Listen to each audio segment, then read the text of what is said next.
இயக்குனர் கரு பழனியப்பன் அவர்கள் ஒரு பேட்டியில் சொல்கிறாரு, ராஜஸ்தானுக்கு சென்றிருக்காரு. ராஜஸ்தானுக்கு சென்றிருக்கும்போது ஒரு கை ரிக்ஷா இழுக்கக்கூடிய ஒரு தொழிலாளிகிட்ட பேச்சிருக்காரு. அதுக்கு அவர் சொல்கிறாரு, சார் ராஜஸ்தானியர்கள்லாம் ராஜஸ்தானில் இல்லாமலே போயிட்டாங்க சார். இங்கே எங்களுடைய ராஜஸ்தானியோடைய மொழி இல்லைல்ல சார்.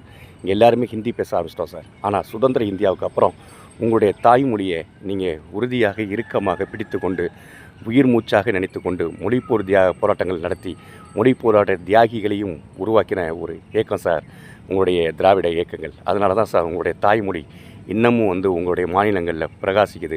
அதனால தான் ஒரு மக்களுக்கு சிந்தனைகளும் இருக்கிறது, கருத்து செறிவும் இருக்கிறது.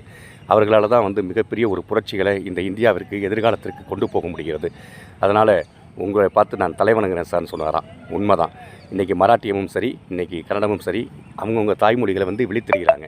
அவங்களால தாய்மொழிகளை அழித்தழித்து ஹிந்தி வளர்கிறதுங்கிறத உணர்கிறாங்க. அதற்கு